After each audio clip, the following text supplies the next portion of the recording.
A very good morning to all the students over here, Mr. Jagmohan, Mr. Arpit, and Miss Preeti Kumari.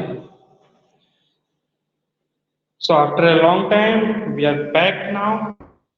गए हैं और जहां पे समाप्ति की थी बिल्कुल वहीं से फिर से एक शुरुआत करने जा रहे हैं। ठीक है ना? पिछली क्लास में आप 2.4 का क्वेश्चन नंबर 7 तक करा दिया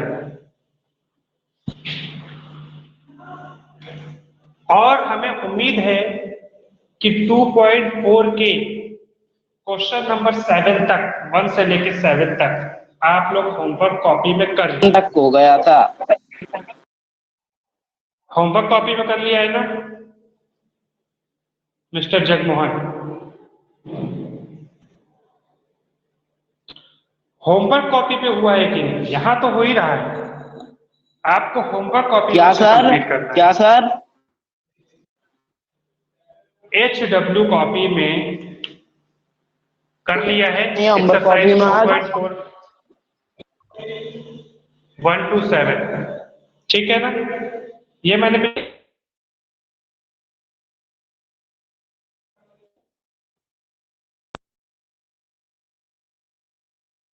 आपकी आवाज नहीं आ रही सर, आपकी आवाज नहीं आ रही बिल्कुल।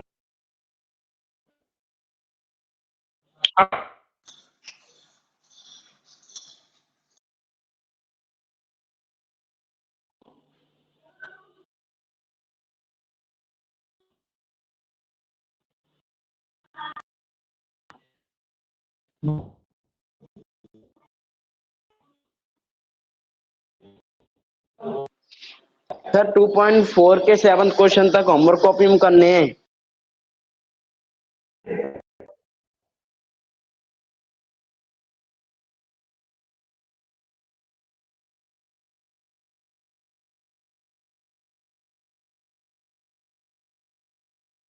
लास्ट क्लास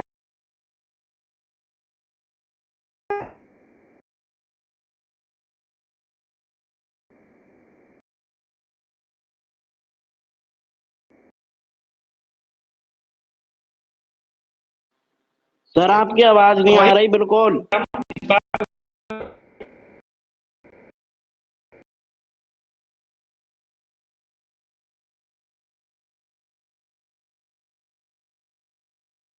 मेरी आवाज क्लियर नहीं आ रही।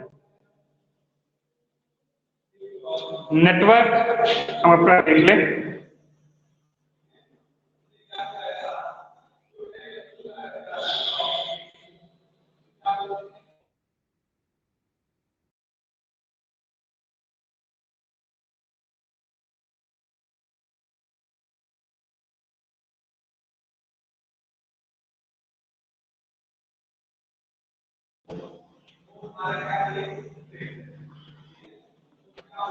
एक बार और आपसे मैंने नेटवर्क चेंज किया है। अभी आप बताइए, अभी मेरी आवाज आ रही है आपको कि अभी भी नहीं आ रही?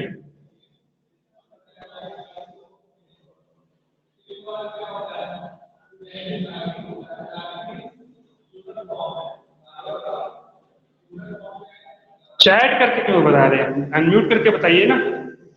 यस सर, प्रीति कह रही कि अब आ रही। तो प्रीति, आप अनम्यूट करके नहीं बोल पा रहे हो क्या? अनम्यूट करके बोलो। लिख के क्यों भेज रहे हो? एक बार अनम्यूट करके बोलो, देखे तुम्हारी आवाज हमको पहुंच रही है या नहीं पहुंच रही।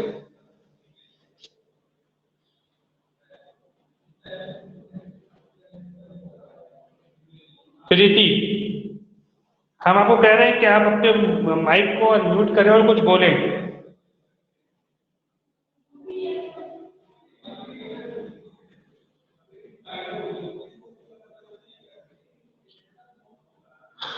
मिस्टर अर्पित, आप कुछ बोलिए जरा। हम ये चेक कर रहे हैं कि आपकी आवाज हम तक पहुंच रही है या नहीं पहुंच रही।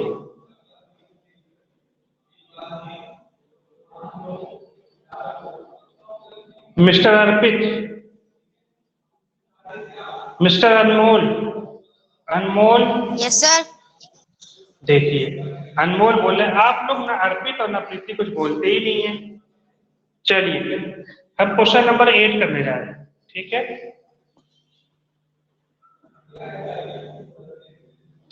एक्सरसाइज 2.4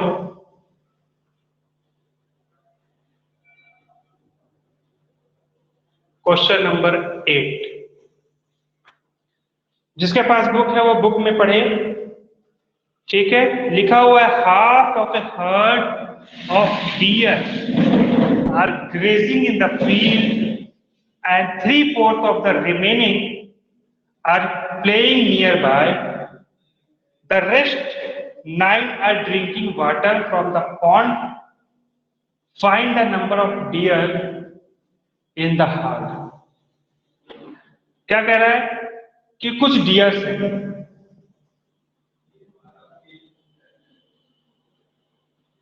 बहुत सारे डियर्स हैं, ठीक है। अब हमें नहीं पता है कि मतलब हमने इसको एक अलग तरीके से पिक्टोरियल नोटेशन देने की कोशिश की है, समझने की कोशिश की है। ध्यान दीजिएगा, इसमें half of a deer are grazing in the field, मतलब इसके जो हाफ डियर है इसके जस्ट आधे, ठीक है, आधे कर दिए।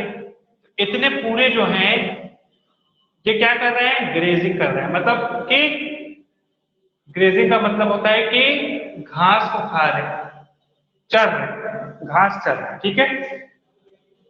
एंड 3/4 ऑफ द रिमेनिंग, मतलब इसमें जो बच गया उसका 3/4, मतलब इसको 4 भागों में बांटे अगर हम, तो इसका 3/4 इतना पार्ट हुआ ना। तो इतने इतने जो डियर हैं वो क्या कर रहे हैं, प्लेइंग, खेल रहे हैं। इतने हिरन क्या कर रहे हैं भाई, खेल रहे हैं। और कह रहे हैं कि बाकी जो बच गए, मतलब बचे हुए कौन से हैं, इतने पार्ट हैं, इतना पार्ट बचा हुआ है। तो ये जितना भी बचा हुआ है, इतने डियर जो बचे हुए हैं वो क्या कर रहे हैं भाई, वो पानी पी रहे हैं, ड्रिंकिंग वाटर। और ये कह रहा है कि ये बचे हुए हिरन की गिनती 9 है, मतलब 9 बचे हुए हैं। तो अब आपको बताना है कि कुल कितने हिरन थे, ठीक है ना। अच्छा बताइए ये हिरन कितना बचा हुआ है, इस पूरे का कितना पार्ट है। अगर इसको भी हम मान ली 4 भागों में बांट दें तो ये वाला भाग कुछ 1/8 ऑफ होल नहीं है, 1/8 ऑफ टोटल नंबर ऑफ हिरन नहीं दिख रहा है आपको।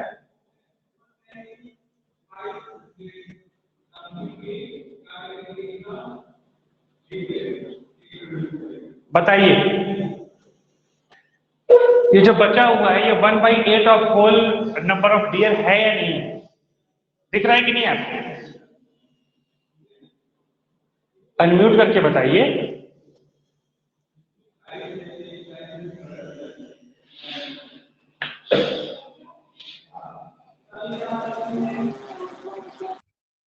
Yes sir. तो इसका मतलब ये कितने हैं, ये कह रहा है कि 1/8 ऑफ, सर को समझ में नहीं आ रहा, कुछ समझ में नहीं आ रहा है। देखिए फिर से देखिए, हम बता देते हैं। यस सर, आवाज ही नहीं आ रही, ना ही सर बोर्ड दिख रहा। ओके, और बच्चों को तो दिख रहा है, थोड़ा सा बाहर निकलिए, थोड़ा नेटवर्क में इशू हो रहा होगा, थोड़ा सा बाहर निकल जाइए, आ जाएगा। एक चैट भी आया हुआ है, पढ़ते हैं हम चैट क्या लिखा हुआ है। सर आवाज नहीं आ रही है, जगमोहन को आवाज नहीं आ रही। जगमोहन से हम रिक्वेस्ट करेंगे कि वो थोड़ा सा अपने रूम से बाहर निकले तो नेटवर्क आ जाए, क्योंकि जगमोहन और बच्चों को दिखाई भी पड़ रहा है और सुनाई भी पड़ रहा है। आपको ना सुनाई पड़ रहा है ना दिखाई पड़ रहा है, इसका मतलब ये है। हाँ बोलिए, अब क्या बोल रहे हैं? हाँ सर, बोर्ड भी सही दिख रहा है और आवाज भी सही आ रही है। चलिए बड़ी खुशी की बात है। चलते हैं, क्वेश्चन नंबर 8 था, फिर से सुन लीजिए। कुछ हिरन थे, हमने क्या किया, एक हिरन को ऐसे मतलब एक पिक्टोरियल रिप्रेजेंटेशन कर दिया। मान लीजिए इतने नंबर ऑफ हिरन है, एक अंदाज के लिए, मतलब आकलन कर रहे हैं, अंदाजा लगा रहे हैं। लिखा हुआ है कि इसके आधे हिरन, मतलब आधा मतलब इसका हाफ कर दिया गया। जितने भी हिरन रहे होंगे, 10 रहे होंगे तो 5 हो गया, या फिर जो भी, तो जो भी है इसके आधे हिरन मतलब इतने हिरन जो है क्या कर रहे हैं, घास चर रहे हैं, grazing the grass. Grazing the grass का मतलब है कि घास चर, इतने हिरन जो है घास चर रहे हैं। उसके बाद बचा है कि जो बच गए हिरन है, ये वाले कितने हिरन मान लीजिए बच गए हैं, इधर जो साफ है, इसके 3/4 हिरन जो बचा है, इसका 3/4, इसका 3/4 कितना होगा, इसको 4 भागों में बांट लिया पहले तो ये जो है ये हो गया 3/4, इसके बचे हुए 3/4। इतने हिरन क्या कर रहे हैं, प्लेइंग कर रहे हैं, खेल रहे हैं, ये आपके क्वेश्चन में दिया हुआ है सब बातें। और फिर कह रहे हैं जो हिरन बच गए, कितने हिरन बच गए, ये जो खाली बॉक्स है ये बच गए, ये बचा हुआ भाग पूरे हिरन का कितना, कौन सा पार्ट है, 8वां पार्ट है, 1/8 पार्ट है। देखिए अगर हम इसको भी 4 भाग में बांट लें तो 1 2 3 4 5 6 7 8, ठीक है, 8 में से 1 बचा हुआ है, मतलब ये कुछ और नहीं 1/8 ऑफ टोटल नंबर ऑफ हिरन है।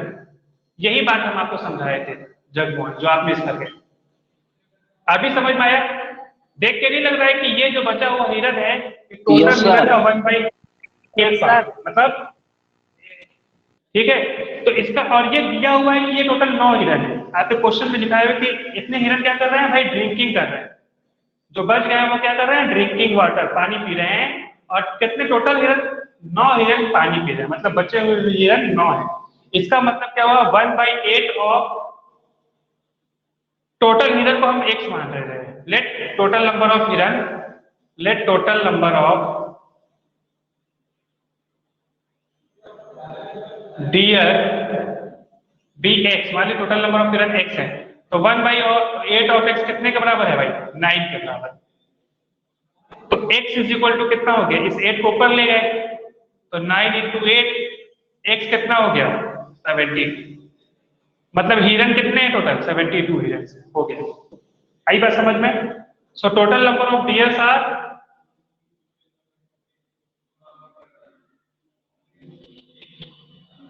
सो total number of deer is 72। सारे बच्चों को मेरी बात समझ में आई थी।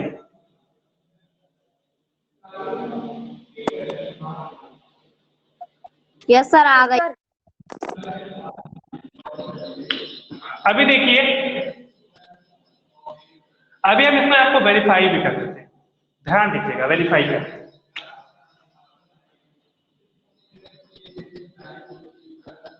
क्या किया, 72 के आधे हिरन क्या करते चले गए, घास चल रहा, तो आधे 72 के आधे कितने हो गए, 36 हिरन, 36 हिरन घास करने चले गए। बच गए कितने, 36 बच गए, बच गए ना 36 तो ग्रेजिंग करने चले गए, ठीक है, ग्रेजिंग करने चले गए, जी का मतलब ग्रेजिंग करने चले, घास चलने चले गए, 36 बच गए। अब इस 36 के 3/4 क्या हुआ था, बोला था बचे हुए हिरन के 3/4 मतलब 3/4 क्या करने चले जाएंगे, खेलने चले जाएंगे। तो 3/4 अगर 36 का 3/4 करें तो क्या करो, 36 को 4 इक्वल भाग में बांटो पहले, तो आपको पता है कि 9/4 से 36 होता है, तो 4 पार्ट में अगर इसको हम 4 इक्वल पार्ट में बांटे तो 9 हिरन आएंगे, 9 9 9 9 9। आई बात समझ में। इसका 3/4 मतलब ये 3 जो है चले गए क्या करने भाई, क्या करने चले गए, प्लेइंग करने, मतलब कि 9 9 18 और 18 और 9 27, 27 चले गए प्लेइंग करने। अब 36 में 27 चले गए, कितने बचे, 9 बचे। और वही लिखा हुआ था कि जो बच गए हैं वो पानी पीने चले गए और उन हिरनों की संख्या 9। मेरी बात समझ में आई कि नहीं, यस सर। ठीक सर। अभी देखिए ये तो हुआ एक तरीका, एक तरीका और भी है इसको करने का, वो थोड़ा लेंदी। ये तो हम देखिए अपने दिमाग से, अपने सद्बुद्धि से ऐसे समझ गए कि अगर आधे चले गए और 3/4 चले गए तो उसका मतलब जो बचा हुआ है वो 1/8 है टोटल हिरन का। ये हमारी बुद्धि है। अगर आपकी इतनी बुद्धि काम नहीं कर रही है तो भी घबराने के बाद तब बिल्कुल कैसे कीजिए, जैसे क्वेश्चन लिखा हुआ है बिल्कुल वैसे कीजिए। हम देखिए आपको करके बताते हैं वैसे भी, लेकिन लेकिन कोशिश कीजिए तेज बनी, जैसे हम अभी किए वैसे कर लीजिए, वो जल्दी हो जाएगा। अब देखिए जैसे क्वेश्चन लिखा जा रहा है बिल्कुल वैसे करते रहिए। क्या कर लिए पहले, क्या पूछा है, टोटल नंबर ऑफ व्हीलर्स पूछा है, तो let the total number of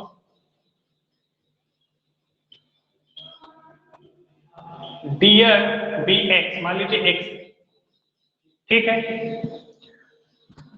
x by two मतलब जितने एक्स हैं उसका आधे चले गए ग्रेजिंग करने, तो बच गए कितने, टोटल एक्स था उसमें से एक्स बाई टू चले गए, माइनस कर देंगे, एक्स बाई टू ग्रेजिंग करने चले गए, तो बचे कितने, एक्स बाई टू बचे, ये रिमेनिंग ये इतने बच गए, ये हो गया रिमेनिंग डियर। अब इस रिमेनिंग डियर में से हमको क्या करना है, 3/4 को भेजना है, तो 3/4 ऑफ एक्स बाई टू कितना होगा भाई, 3/4 इंटू एक्स बाई टू, और ये आ गया कितना 3x/8। तो ये इतने के 3/4 ऑफ एक्स बाई टू मतलब ये बचे हुए हैं, बचे हुए का 3/4 क्या करने गए हैं, प्लेइंग करने चले गए, ये हो गया प्लेइंग करने, ठीक है। अब कितने बच गए, बचे इस आधे में से बचा हुआ मतलब x/2 में से अगर हम इस 3/4 मतलब 3x/8 को माइनस करें तो वही बचे हुए हिरन होंगे, क्या आएगा 8 आया, ये हो गया 4x माइनस 3x, तो ये कितना बचा x/8, मतलब टोटल हिरन का 8वां हिस्सा 8 से डिवाइड कर दिया, देख रहे हैं ना, वही आया फिर से। तो ये बचे हुए कितने हैं, ये रिमेनिंग है, इतने लोग बच गए, और ये बचे हुए क्या करने गए हैं, ड्रिंकिंग करने गए, और इसकी संख्या आपके क्वेश्चन में कितनी दी हुई है 9, तो इसका मतलब कि इस x/8 को हमको किसके इक्वल करना पड़ेगा भाई 9, तो x इक्वल टू क्या आ गया 9 एडिशन। ऐसे पहुंचिए आंसर तक, चाहे वैसे पहुंचिए, आपकी मर्जी। मेरी बात समझ में आई कि नहीं, यस सर।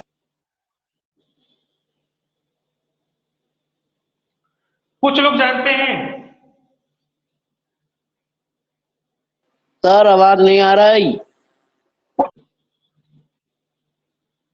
ओहो आप थोड़ा सा बाहर निकल जाइए। अब हम बताइए इसमें क्या करें, आवाज नहीं आ रही, नेटवर्क प्रॉब्लम हो जा रही है मोबाइल, इसमें तो हम कुछ कर ही नहीं सकते, थोड़ा सा बाहर निकलिए, आ जाएगी आवाज। यस सर अब सही आ रही।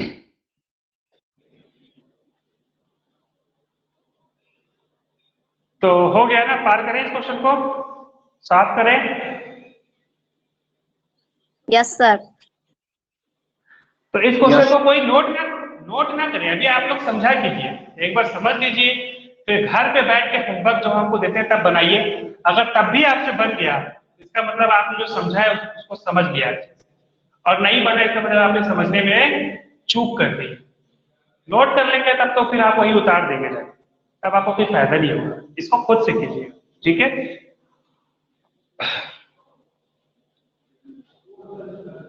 क्वेश्चन नंबर 9 बुक में पढ़िए, लिखा हुआ है a grandfather is 10 times older than his granddaughter.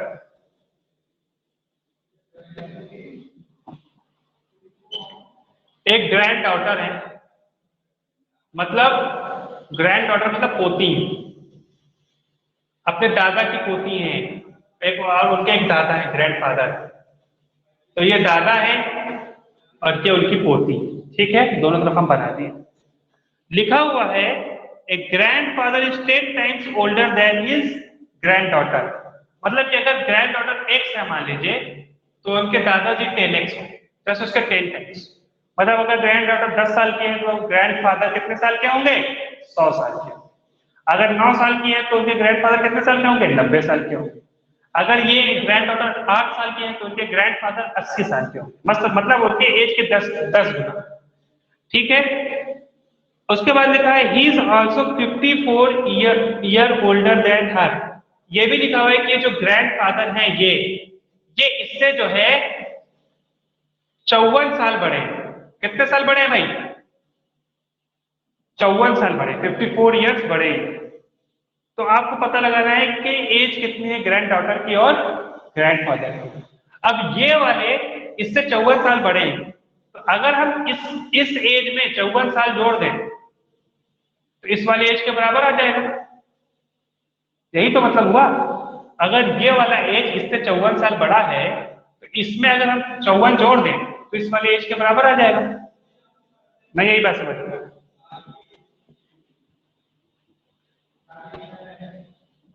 बताइए बात समझ में आई कि नहीं? No sir. देखिए ध्यान से, ये ग्रैंडफादर की एज जो है इससे ग्रैंड डॉटर से 54 साल बड़ी है। मतलब ये जितने भी ये इसका जितना भी एज है, इनकी एज जो है ना उससे 54 बड़ी है, 54 ईयर बड़ी है। आगे मेरी बात समझ, ये क्वेश्चन में लिखा हुआ है कि grandfather is Yes, sir. 54 years older than grand daughter. तो अगर मान लीजिए इसकी 2 साल एज है तो ग्रैंडफादर की इसमें 54 जोड़ दो, ग्रैंडफादर की 56 एज हो, 2 + 54। तभी तो ये जो है इससे 54 बड़ा है। अगर 2 में 54 जोड़ोगे तो 56 आएगा, तभी ना हम कहेंगे कि 56 से 2 से 54 बड़ा है। तो उसी तरीके से हमने क्या किया कि ये एज कितना था, एक्स था। तो अगर हम उसमें 54 जोड़ दें तो ये ग्रैंडफादर की एज जो कि 10x है इसके बराबर आएगी। अभी यही समझ में कि नहीं? Yes sir. Yes, sir. बस इसको क्या कर लेना है, सॉल्व कर लेना है। और दोनों तरफ वेरिएबल है तो हम इसी क्वेश्चन को भी सॉल्व करना जानते हैं। सारे वेरिएबल को एक साइड कीजिए। यह हो गया 54, ये 10x था, इसको इधर ले आ रहे हैं, ये सारे वेरिएबल को एक तरफ कर रहे हैं, तो 10x - x हो गया वो। ठीक है, 54 = 10 - 1 = 9x। अब दोनों साइड 9 से डिवाइड करेंगे तो यहाँ हो गया 54/9 और यहाँ 9x/9, तो यहाँ पे सिर्फ x बच गया, 9 कट गया। ठीक है ना, 9x/9 था, ये कट गया, खाली x बच गया। अब यहाँ पे 9 × 1 = 9, 9 × 6 = 54, तो x कितने के बराबर आ गया भाई, 6/1। मतलब x बराबर है किसके, 6। ठीक है, तो क्या मतलब समझ में आया कि जो उनकी ग्रैंड डॉटर थी वो 6 साल की है और उनके दादाजी 6 का 2 गुना कितना हो, 10 गुना कितना हो गया, 60 साल के। और आप देखिए कि दादाजी अपने पोती से 54 साल बड़े भी हैं। 6 में 54 जोड़ेंगे तो 60 आ जाएगा, देखिए ना, 6 में 54 जोड़ेंगे तो 60 आ जाएगा। मतलब ये ग्रैंडफादर Yes, अपनी sir. बेटी से 54 ईयर बड़े भी हैं और अपने ग्रैंड डॉटर से 10 गुने भी। देखिए ये 6 साल की है, 60 साल के, 10 गुना भी, 10 गुना भी है और 54 साल बड़े हैं। दोनों ही कंडीशन सेटिस्फाई हो क्वेश्चन की। ठीक है, तो आंसर क्या हो गया, आंसर हो गया age of granddaughter is equal to 6 years और age of grandfather is equal to 60 years. यह हो गया आंसर कि ग्रैंड डॉटर की एज होगी 6 साल और ग्रैंडफादर की एज होगी 60 साल। हमें उम्मीद है कि आपको ये मेरी बातें सारी समझ में आई है। बताइए, आई है ना? Yes, sir. यस। ठीक है, कोई बात नहीं, लिख नहीं रहे हैं अगर आप तो कोई समस्या की बात नहीं। ये मत रही कि सर हम साफ कर दिए, अभी तो हम लिखे भी नहीं, इसलिए क्योंकि ये क्वेश्चन तो आपको खुद से करने हैं। अभी समझ लीजिए कि कैसे करना है, फिर एक बार अकेले में बैठ के खुद से एक प्रयास कीजिए। अगर आप फिर भी बना ले गए क्वेश्चन, इसका मतलब आपने जो समझा है वो सार्थक रहा, आपने जो समझा वो सफल हुआ। और अगर दिक्कत आ गई इसका मतलब आपने जो समझा उसमें आपने ध्यान कहीं ना कहीं भटका दिया। इसलिए अभी ध्यान केंद्रित करके समझ लीजिए और फिर इत्मीनान से बैठ के खुद से, बिना ये देखे, रिकॉर्डिंग देखे, बिना नोट किए, खुद से कोशिश कीजिए कि ये क्वेश्चन को स्वयं अपने आप से करें, खुद से कीजिए। ठीक है, आइए क्वेश्चन नंबर 10 के बारे में हम चर्चा कर रहे हैं। क्वेश्चन नंबर 10 लिखा हुआ है Aman age is 3 times his son. एक तो अमन है, हम यहाँ बना दे रहे हैं, एक अमन है और एक अमन के सुपुत्र है, अमन के बेटे हैं, दो लोग हैं, एक अमन है और एक अमन के बेटे हैं। ठीक है, Aman is 3 times his son's age, जो उनके सुपुत्र की एज है, मान लीजिए एक्स एज है, एक्स ईयर्स, तो अमन जो है इस 3 टाइम्स अपने सुपुत्र के एज के 3 गुना है, तो 3x ईयर्स हो जाएंगे अमन का एज। अगर उनके बेटे 10 साल के हैं तो अमन कितने साल के होंगे? 30 साल के होंगे। अगर उनके बेटे 5 साल के हैं तो अमन कितने साल के होंगे? 15 साल के होंगे, 3 गुना। अगर अमन का एज 4 साल है तो उनके पिताजी यानी अमन जी का जो एज होगा वो 4 या 12 साल का होगा। आ रही मेरी बात समझ? हालांकि इतने बड़े नहीं होंगे, 12 साल का थोड़ी, कोई पापा 12 साल के भी होते हैं, कभी नहीं। अरे पापा है तो कम से कम 30-32 साल के तो होंगे, 42-43 साल के तो होंगे, कोई 12 साल में पापा थोड़ी बन जाएगा। ठीक है, तो इसका मतलब कि इनका 40-42 कुछ एज हो रहा होगा। ठीक है ना, अभी देखते हैं कितना है। ठीक है, तो जब भी मैंने एग्जांपल लिया कि अमन का एज मान लीजिए 3 है तो उनके पिताजी की एज 9 साल की होगी, तो ये ठीक है, इस हिसाब से सही है। लेकिन सोशल सामाजिक हमारा जो ज्ञान है उसके हिसाब से कोई कहेगा क्या बेवकूफी की बात है, किसी के पापा 9 साल के भी हो सकते हैं, ऐसा तो मुश्किल है, ऐसा तो कभी देखा नहीं। चलिए, तो उसके बाद लिखा हुआ है कि 3 साल, फिर लिखा है 10 years ago। ध्यान दीजिएगा, बुक में लिखा हुआ है 10 years ago, मतलब 10 साल पहले, एगो मतलब पहले, 10 years ago, 10 years ago मतलब 10 साल पूर्व, 10 साल पहले की बात है, पुरानी बात है। तो अगर अभी की एज अमन की 3x है तो 10 साल पहले उनकी एज कितनी रही होगी? 3x - 10, बस 10 साल घटा देंगे उसमें से। और अमन की एज कितनी रही होगी भाई? x - 10। बताइए समझ में आया कि नहीं? 10 साल पहले अमन की एज कितनी रही होगी? 3x - 10, और अमन के सन की एज होगी x - 10। ठीक है ना? कोई समस्या यहाँ पर? No sir. उसके बाद लिखा 10 years ago he was 5 times his son's age, मतलब 10 साल पहले जो अमन है वो उसी टाइम, मतलब अभी के नहीं, उस टाइम 10 साल पहले अपने बेटे से ये जो है 5 टाइम्स, 5 गुना, मतलब ये वाली जो एज है 10 साल पहले की और 10 साल पहले सन की, इस टाइम 10 साल पहले उसके पिताजी अपने बेटे से 5 गुना बड़े थे। मतलब अगर ये 5 साल के थे तो इनके पिताजी 25 साल के रहे होंगे, ऐसा कुछ। तो अगर देखिए, इसका मतलब अगर हम इससे 5 का गुना करें तो इसके बराबर आएगा। अगर सन की एज 25 है, 5 है, और उनके पिताजी की 25 है, ये इसके कितने हैं? 5 गुना है। 5 गुना है मतलब अगर इसमें हम 5 का गुणा करें तो 25 के बराबर आ जाएगा। 5 गुना का मतलब यही तो हुआ। तो ये जो है, ये वाला जो है इसके 5 गुना है, मतलब अगर हम x - 10 में 5 का गुना करें तो ये बराबर आना चाहिए इसके, किसके? 3x - 10। बताइए ये मैंने कैसे लिखा, समझ में आया कि नहीं आपको? According to question. No sir, ये नहीं आया सर, अकॉर्डिंग टू क्वेश्चन नीचे लिखा है। देखिए अकॉर्डिंग टू क्वेश्चन, क्वेश्चन में लिखा हुआ है कि 10 साल पहले अमन जो है अपने पिताजी से 5 गुना बड़े थे, नहीं सॉरी 10 years ago, हाँ 5 टाइम्स बड़े हैं। तो ये वाला जो नंबर है ये इसके 5 टाइम्स है, मतलब अगर हम इसमें 5 का गुना करें तो ये इसके बराबर आ जाएगा। अगर हम कहें 25 जो है 5 के 5 गुना है, तो अगर हम 5 से 5 का मल्टीप्लाई करें तो 25 के बराबर आना चाहिए, तभी तो 5 गुना है। अगर हम कहें 20 जो है 5 के 4 गुना है, तो इसका मतलब अगर हम 5 में 4 का गुणा करें तो 20 आना चाहिए, तभी तो 4 गुना है, तभी तो हम कह रहे हैं 4 गुना है। तो ये कह रहा है कि ये वाला एज इसके जो है 5 गुना है, तो इसका मतलब अगर हम इसमें 5 का गुणा करें, x - 10 में 5 का गुणा करें, मल्टीप्लाई करें, तो ये जो है इसके बराबर आना चाहिए 3x - 10। अभी समझ में आया कि नहीं बताइए।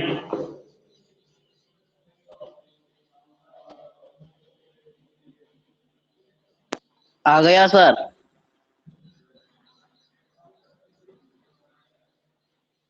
चलिए अब इसको सॉल्व करना है हमको। हम यहाँ सॉल्व नहीं करके, जगह नहीं है तो यहाँ कर रहे हैं। क्या लिखा हुआ है? 5 times x minus 10 is equal to 3x minus 10। ठीक है, इसका मल्टीप्लाई कीजिए, कितना हो गया? 5x minus 50 is equal to 3x minus 10। अब सारे वेरिएबल वाले टर्म एक साइड कीजिए।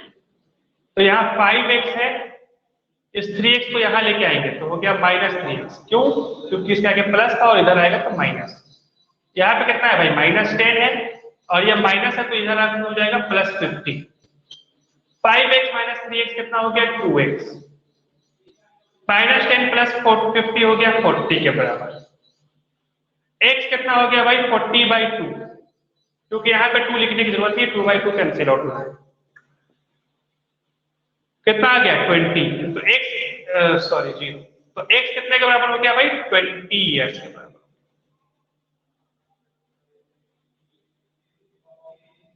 और x हम कितना माने थे? अमन की एज को। तो अमन का एज कितना साल के हो गए? अमन होंगे 20 साल के और उनके पिताजी कितने साल के होंगे? 60 ईयर्स के होंगे। 20 to 3 60 ईयर्स। 60। अभी देखिए वेरीफाई भी करते हैं। क्या कहा था कि वो बोला था कि 10 साल पहले, तो 10 अभी वो 60 साल के हैं, तो 10 साल पहले उनके पिताजी कितने, अमन कितने साल के होंगे? 10 साल पहले 50 साल के हो रहे होंगे। अभी 60 साल के हैं तो 10 साल पहले 50 साल के हो रहे होंगे। और उनके सुपुत्र अभी 10 साल। 10 का नहीं, अमन के सुपुत्र अभी 20 साल के हैं तो 10 साल पहले वो 10 साल के 10 साल का। अब देखिए 10 का 5 गुना 50। 10 का 5 गुना 50। तो अमन जो है अपने सुपुत्र से 5 गुना जो बड़े हैं या नहीं है? और यही बोला था, तो इसका मतलब हमने किया है वो सही है। ऐसे आप खुद से भी वेरीफाई कर सकते हैं। एग्जाम में किए हैं तो जरूरी नहीं है कि आपको आंसर पता होना चाहिए। एग्जाम में किए आप खुद से अपने आप को चेक कर लीजिए। जैसे हमने भी अपने आप से खुद से चेक कर लिया कि हाँ भाई सही है, इसका मतलब हमने जो निकाला है x की वैल्यू वो सही निकाली। ठीक है, कोई समस्या किसी को? चलिए साफ कर रहे हैं।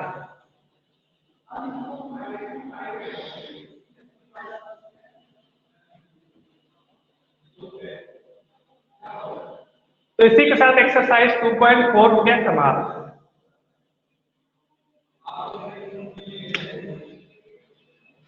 अब एक्सरसाइज 2.6 में क्वेश्चन नंबर 5 तक तो हमने आपको पहले ही दिया था करने को, जब हम equation reducible to linear form करा रहे थे। यस सर, कर लिया था। हमारा हुआ नहीं था सर, हमारे तो सर ये 1-2 समझ में नहीं आए थे। समझ में नहीं आए सर 2। बताइए कौन से? एक तो सर सेकंड वाला और एक 5 वाला, ये नहीं हो पाए सर। देखिए सेकंड, देखिए हम बता देते हैं क्या लिखा हुआ है। 9x upon 7 minus 6x is equal to 15। ध्यान दीजिएगा। अब हम क्या कर रहे हैं? 9x इस पूरे को इधर जाके मल्टीप्लाई कर रहे हैं। ठीक, क्या किया भाई? दोनों साइड इससे मल्टीप्लाई किया है, मतलब यहाँ भी 7 माइनस 6 से मल्टीप्लाई किया है और यहाँ भी 7 माइनस 6 से मल्टीप्लाई किया है। यहाँ वाला तो कैंसिल आउट होकर 1 हो गया और यहाँ पे 7 माइनस 6 आ गया। ठीक है, ओरली बता दिए, समझ में आया कि नहीं? यस। अब देखिए ये हो गया 9x is equal to 15 into 7 करेंगे तो कितना आएगा? 15 7 जा 105। 105। 105 और यहाँ माइनस है तो माइनस 15 6 से 90 और x लगा हुआ है तो 90x। ठीक, अब सारा वेरिएबल एक साइड करेंगे, यहाँ 90x इधर लेके आएंगे तो 9x पहले से था और 90 और आ गया और यहाँ 105। 90 और 9 हो गया 99 और यहाँ पे 105। x इक्वल टू क्या हो गया भाई 105 अपॉन 99। ठीक है, ये 9 से कट जाएगा, 9 बन जा 9 बन जा 9 बन जा 9, नहीं 9 से नहीं कटेगा, 3 से कटेगा, तो ये हो गया 3 3। ठीक है, और ये हो गया 3 3 जा 9, 1 इधर गया 15, 3 5 जा 15। ठीक है, तो आंसर कितना आ गया 35/33, यही आंसर है। ठीक है, आई बात समझ में? जगमोहन, अभी आप हमको आधा मिनट का समय दीजिए, आप इसमें जरा इंक भर लें। Yes sir. इंक थोड़ा हल्का हो गया। Yes sir.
ठीक है जगमोहन, ये क्वेश्चन समझ में आ गया था। उसी तरीके से क्वेश्चन नंबर 5 देख लीजिए। क्वेश्चन नंबर 5 क्या लिखा हुआ है, 7y+4 होल अपॉन में y+2 इज इक्वल टू -4/3। ठीक है, हम दोनों साइड y+2 से मल्टीप्लाई करते हैं, y+2 से यहां भी कर दिया और y+2 से यहां भी कर दिया, तो ये वाला तो कैंसिल आउट हो गया, वहां पे रह गया, तो क्या बचा 7y+4 is equal to -4 times y+2 upon 3। ठीक है, इसको मल्टीप्लाई करते हैं। ठीक, अब क्या हुआ, यहां देखिए, यहां 3 से इंटू कर दें और यहां पूरे को 3 से इंटू कर दें, तो ये वाला 3 तो कैंसिल आउट हो जाएगा, वहां रह जाएगा, तो ये 7 3 का कितना हो गया मल्टीप्लाई करके 21y plus 4 3 12 is equal to -4y -8, इस -4 का मल्टीप्लाई। ठीक है, अब सारा y वाला एक तरफ, 21y इधर था, इसको उधर लेके आएंगे, 21 और 4 और कितना हो गया 25y। 21 पहले से था, ये माइनस उधर जाके प्लस हो जाएगा, तो 21 4 25 इज इक्वल टू, यहाँ कितना था -8 और ये माइनस 12 हो जाएगा इधर, तो -8 और -12 कितने हो गए -20। ठीक है, अब y इज इक्वल टू क्या हो गया -20/25, मतलब -4/5, 5 से डिवाइड कर देंगे ऊपर नीचे। समझ में आया कि नहीं जगमोहन? आ गया सर। ठीक है, तो इसी तरीके से हमने क्वेश्चन नंबर 1 से 5 तक करा दिया था, आपको होमवर्क करने को दिया था, उसके बारे में हमने डिटेल बता दिया था, और उसके बाद आपको होमवर्क करने को दिया था, आप लोगों में से कर दिए हैं सारे बच्चे। जगमोहन को 2 क्वेश्चन में समस्या थी, जो कि हमने अभी उसकी समस्याओं को दूर कर दिया, बाकी जगमोहन ने कर दिया है, 1 कर दिया है, 2 और 5 में प्रॉब्लम थी और 2 5 बता दी। ठीक है, अब हम क्वेश्चन नंबर 6 देखते जा रहे हैं। एक्सरसाइज 2.6 का क्वेश्चन नंबर 6, ध्यान दीजिए। लिखा हुआ है, सब लोग बुक में देखिए, लिखा हुआ है the ages of Hari and Harry. दो यहाँ पे है, एक हरी है, ठीक है, जो हम लोग की तरफ कोई होगा सीधा साधा, एक जो कोई अंग्रेज किस्म का हैरी है, हैरी, ये हैरी है, कुछ अंग्रेज किस्म का लड़का होगा, ठीक है, नाम ही से ऐसा लग रहा है। इनके बीच के जो एज का रेशियो है वो जो है 5:7। ठीक, मैंने बार बार सिखाया है कि अगर हरी की एज 5x होगी तो हैरी की एज 7x होगी। ठीक है, ये क्यों हम लेते हैं, ये सब बातें हमने बहुत डिटेल में पढ़नी है लास्ट क्लास, ठीक है ना। तो ये 5x हो गया, 7x हो गया। उसके बाद लिखा है 4 years from now, मतलब आज से 4 साल बाद, फ्यूचर की बात हो रही, भविष्य की बात हो रही। 4 years from now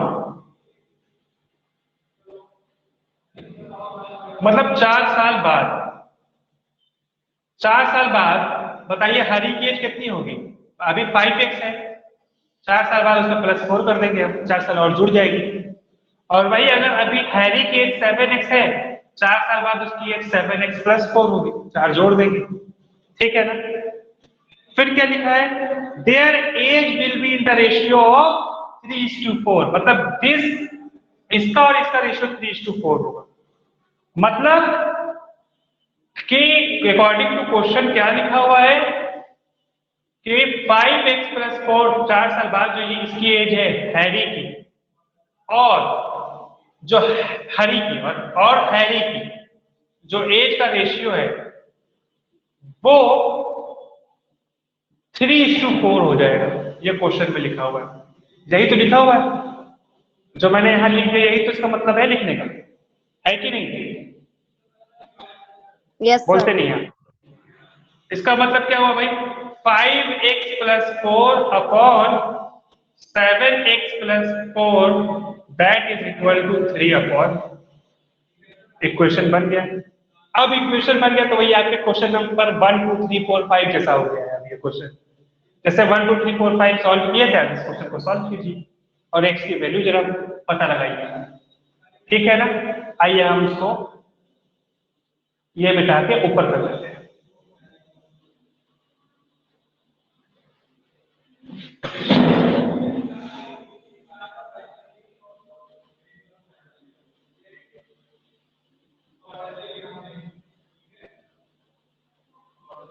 ये क्वेश्चन है। अब ये क्वेश्चन बिल्कुल जैसे 1 2 3 4 5 क्वेश्चन था ना, वो हो गया, सॉल्व करना है बस। अभी 7x देखिए, 5x + 4 इससे मल्टीप्लाई कर देंगे किसका, 4 का, इनटू ये 3 इधर है, 3 से मल्टीप्लाई कर देंगे किसका, 7x + 4 का। अब तक आप में इतनी तेजी तो आ गई, हमें उम्मीद है, क्यों? क्योंकि देखिए यहाँ पे हम पहले 7x + 4 से मल्टीप्लाई करेंगे, यहाँ भी करेंगे, यहाँ वाला कट जाएगा और 7x + 4 यहाँ हो जाएगा 3 के साथ, ठीक है। फिर इसके बाद 4 से इधर मल्टीप्लाई करेंगे, इधर करेंगे तो इधर वाला 4 कट जाएगा और इधर वाला 4 रह जाएगा, तो यहाँ जुड़ जाएगा 4 का। इतनी तेजी तो आपको अब तक आ गई होगी करते करते। और हमने बताया कि देखिए सिंपल क्या करो, इसको यहाँ भेज दो, 3 के साथ मल्टीप्लाई हो गया, और इस 4 को नीचे से ऊपर यहाँ भेज दो। ये शॉर्ट मतलब समझने के लिए कि आप जल्दी के लिए बस सीधा ये करते हैं, इसको यहाँ भेज दें 4 को, इसको यहाँ भेज दें। लेकिन उसके पीछे होता क्या है वो भी हमने आपको बताया। उसके पीछे क्या होता है कि पहले हम 7x + 4 से दोनों साइड मल्टीप्लाई करते हैं, तो ये वाला 7x/4 ये वाला 7x + 4 से कट जाता है, और यहाँ 3 × 7x + 4 हो जाता है। फिर हम 4 से दोनों साइड मल्टीप्लाई करते हैं, तो इधर वाला 4 इधर वाले 4 से कट जाता है, और ये 4 इधर और इधर वाला 4 रहता है, 4 × 5x होता है। दरअसल ये है, लेकिन आपको याद करने के लिए, आसानी के लिए, शॉर्ट ट्रिक के लिए आप सीधा सीधा क्या कर लें, इसको यहाँ भेज दें और इसको यहाँ भेज दें, ठीक। सॉल्व करिए भाई, 5 4 20x + 60, 7 3 21x + 12। अब सारे वेरिएबल को एक साइड, ये 16 है, 12 इधर आके -12 हो जाएगा, प्लस 21x है, यहाँ +20x है, तो इधर -20x हो जाएगा। 21x में से 20x माइनस होगा तो x बचेगा, और 16 में से 12 जाएगा तो 4 बचेगा। तो x की वैल्यू आ गई कितनी? 4। तो इसका मतलब हरी की एज कितनी है अभी? 5 × 4 मतलब 20 ईयर्स का है। और हैरी कितने साल के हैं अभी? 7 × 4, जैसे 4 से बनता 28 ईयर्स के।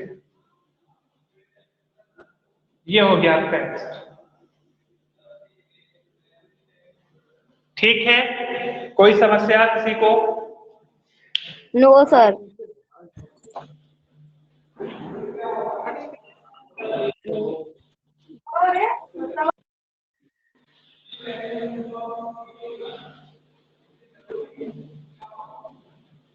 अब आपको क्वेश्चन नंबर 7 बताने जा रहे हैं। क्वेश्चन नंबर 7 ध्यान दीजिएगा, लिखा हुआ है कोई रेशनल नंबर मतलब एक ऊपर होगा एक नीचे होगा, एक न्यूमरेटर होता है, ऊपर वाले को न्यूमरेटर बोलते हैं और नीचे वाले को डिनोमिनेटर बोलते हैं। ये सब बातें हम आपको समझा भी चुके हैं, बता भी चुके हैं, ठीक है। लिखा हुआ है the denominator of a rational number is greater than it's numerator by 8। मतलब मान लीजिएगा न्यूमरेटर x है तो डिनोमिनेटर उससे 8 ज्यादा है, मतलब डिनोमिनेटर क्या हो गया भाई? x + 8 हो गया, है ना। If the numerator is increased by 17, कह रहे कि अगर न्यूमरेटर में हम 17 और ऐड कर दें, मतलब क्या कर दें? x पहले से था उसमें 17 और ऐड कर दें, and denominator is decreased bye 1। अभी डिनोमिनेटर कितना है? x + 8, उसमें से और हम 1 को घटा दें तो जो नया नंबर मिलता है वो 3/2 होता है। मतलब कि जो x + 17 है और यहाँ पे x + 8 - 1 है, ये जो नया नंबर बनता है ये बनता है 3/2। यही क्वेश्चन है, बताइए समझ में आया कि नहीं?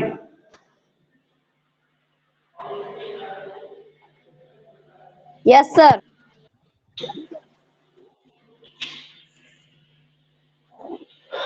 बस इसको सॉल्व कर लीजिए। क्या हो गया भाई? x + 17 अपॉन x + 8 - 1 इज हो गया x + 7, that is equal to 3/2।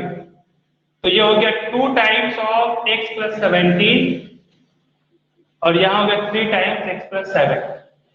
फिर वही बात समझा चुके हैं। तो ये हो गया 2x + 17 2 × 34 और यहाँ पे 3x + 21 7 3 21 34 इधर जाके हो गया -21, 3x और ये 2x आगे इधर हो गया सर -। हाँ बोलिए। ये ऊपर ही ऊपर क्या लिख रहा है? x + 17 के x + 7 लिखा हुआ है। x + 7 = 3/2। इस 2 को ऊपर भेज दिए तो 2 × x + 17 और ये 3 था, x + 7 को ऊपर भेज दिए तो 3 टाइम्स ऑफ x + 7। फिर 2 का मल्टीप्लाई x से तो 2x, 2 का मल्टीप्लाई 17 से तो 34, 17 2 × 34 होता है। फिर इस 3 का मल्टीप्लाई x से किया तो 3x आया और 3 × 7 किया 7 3 × 21, ठीक। फिर इस 21 को इधर ले आए, 34 पहले से था, ये +21 था, यहाँ आके -21 हो गया। क्या कर रहे हैं? सारा वेरिएबल वाला एक तरफ कर रहे हैं और सारे नंबर को एक तरफ भेज रहे हैं। यहाँ पे 3x पहले से था, इस 2x को इधर ले आए तो ये हो गया -2x, क्योंकि जहाँ पे प्लस था +2x था तो इधर आके -2x हो जाएगा, ठीक है। अब इसको सॉल्व करेंगे, माइनस करेंगे, 34 में से 21 घटाएंगे तो 13 बचेगा 13। और यहाँ पे बचेगा 3x में से 2x घटाएंगे तो कितना बचेगा? x की वैल्यू आएगी 30। तो हमारा न्यूमरेटर क्या था? x था, तो हो गया 13 और डिनोमिनेटर क्या था? उससे 8 ज्यादा, और 13 में 8 जोड़ेंगे तो कितना आएगा भाई? 21 आएगा। तो जो रेशनल नंबर था वो ये 13/21। कोई समस्या?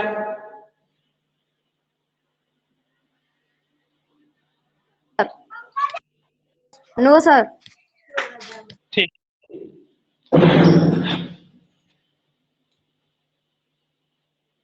तो यही होगा आज आपका होमवर्क जो मैंने कराया। क्या क्या कराया मैंने होमवर्क?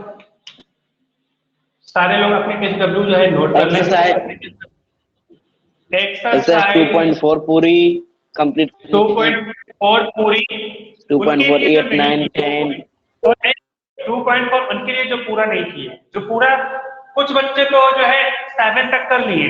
जगमोहन ने आपको लगता है नहीं किया, इसका मतलब कुछ बच्चे जो 7 तक पिछले नहीं क्लास कर में कर लिए लिया है सर, वो 7 तक कर लिए।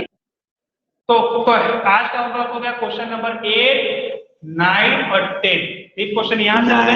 9 10 उसके बाद एक्सरसाइज सीधे आप जाएंगे 2.6 6 7 इसके 2 क्वेश्चन 6 7, तो टोटल 5 क्वेश्चन हो गए आपके होमवर्क में आज। ठीक है, 3 इस एक्सरसाइज के, 2 एक्सरसाइज। ठीक, आज का डेट है 11 अगस्त। यही डेट डाल के आज का होमवर्क आप 11 अगस्त 2021। ये डेट डालेंगे पहले, उसके नीचे ये सारे होमवर्क क्वेश्चन पूरा डाला करिए। क्वेश्चन लिखने से पहले आपको हमेशा बीच में क्या लिख दीजिए, ऐसे लिख दिया करिए, एक्सरसाइज 2.4 2.4 ऐसे पूरा डाल लिए, फिर क्वेश्चन नंबर 8 फिर इसी सर तरीके से क्वेश्चन बनाए। सब लोग ऐसे ही लिखेंगे। ठीक है, ऐसे पूरा लिख के उसके बाद ही कीजिए, ताकि हमको चेक करने में क्लियर रहे कि हाँ 2.4 का क्वेश्चन नंबर 8 क्या है। हम बुक खोलेंगे और उसके बाद क्वेश्चन पढ़ लेंगे और आपका सॉल्यूशन देख लेंगे। कोई क्वेश्चन लिखने की जरूरत नहीं, कोई भी होमवर्क कॉपी में ये नहीं कि क्वेश्चन नंबर 8 पूरा लिख रहा है वर्ड टू वर्ड। बस 2.4 डालिए, इस तरीके से क्वेश्चन नंबर 8 डालिए, हमारे पास बुक रहता है। ठीक है, अच्छा हम बुक सर, रखते हैं। मतलब कि क्वेश्चन कौन सा है वो लिख दें और उसका क्वेश्चन नहीं लिखें, आंसर लिख दें कि क्वेश्चन नंबर 8 है, इसका आंसर ये है। हाँ, उसके बाद सॉल्यूशन कर दीजिए उसके नीचे, बस जो क्वेश्चन नंबर 8 है उसका सॉल्यूशन नीचे कर दीजिए। Yes sir. क्वेश्चन नंबर 8 पूरा लिखने की जरूरत नहीं है कि जो भी था the age of this and ये दिस, पता चलना चाहिए कि ये क्वेश्चन नंबर 8 का आंसर है। हाँ, बस ये पता चलना चाहिए। तो ये चीज आप एकदम इसको बहुत क्लियर लिखेंगे। एक्सरसाइज कौन सी है, क्वेश्चन कौन सा है। अगर मान लीजिए क्वेश्चन 8 में पार्ट भी होता तो ऐसे डाला करिए, क्वेश्चन नंबर 8 का दूसरा पूरा एकदम क्लियरिटी से क्वेश्चन नंबर अगर आप डालेंगे तो हम जरूर उस क्वेश्चन को खोज लेंगे वो। लेकिन अगर उसी में क्लियरिटी नहीं है, लिखा हुआ 8 और सॉल्व किए 9, तब तो दिक्कत की बात है। ये सब इसको बहुत स्पष्ट रूप से डालेंगे। चलिए, तो इसी के साथ इस बड़े चैप्टर की हम लोग आज समाप्त करते हैं, समापन की ओर पहुंचे। बड़ी खुशी की बात है, हर एक क्वेश्चन को देखते हुए, हर एक क्वेश्चन को परखते हुए, उसके पीछे का जो समझते हुए पूरे चैप्टर को बड़े ही सफलतापूर्वक समाप्त कर दिए। ठीक है, और आज नए चैप्टर की शुरुआत करने जा रहे हैं। तो देर शुभ काम में देरी किस बात की, लिख डालते हैं नया चैप्टर। ठीक है ना, तो इस चैप्टर को हम यहाँ से साफ कर रहे हैं और ये हो गया है समाप्त, और आपका नया चैप्टर की शुरुआत हो गई है, जो कि है अंडरस्टैंडिंग क्वाड्रिलेटरल्स। अंडरस्टैंडिंग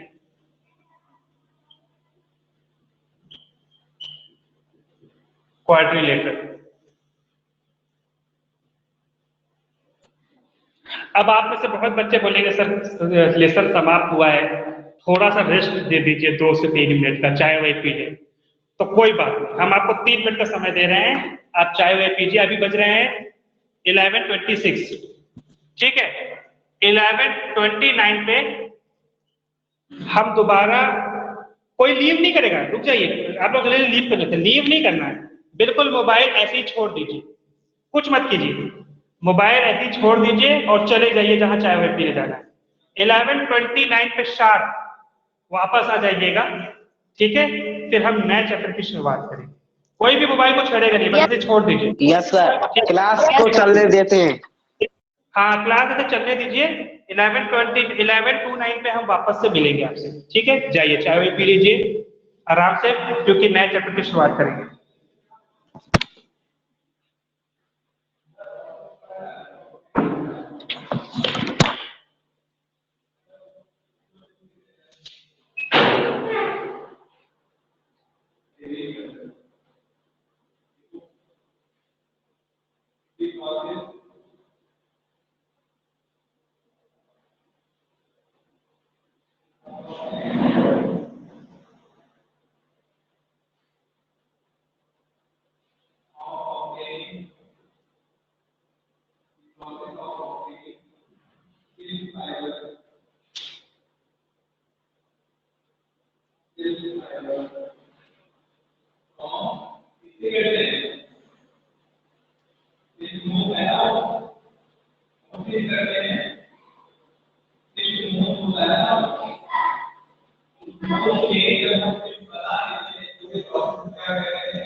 सर 30 हो गई।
अरे ये तो 33 हो गया, समय तो पता ही नहीं चला। सारे बच्चे हैं कि गायब हो गए? मेरी आवाज सभी को आ रही है?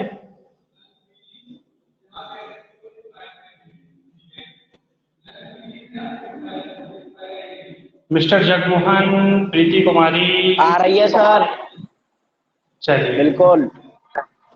आपको थोड़ा सा लेट हो गया, उसके लिए जो है हमको असल में टाइम का पता ही नहीं चला यहाँ पर।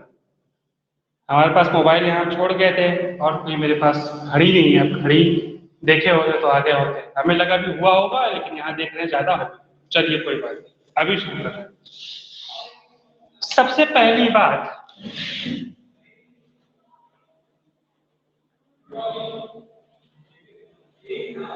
ये है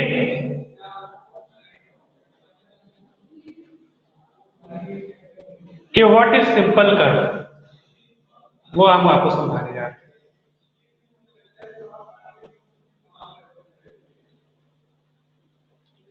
कि सिंपल कर्व का मतलब क्या होता है, ध्यान दीजिएगा सारे बच्चे। ऐसा कोई भी कर्व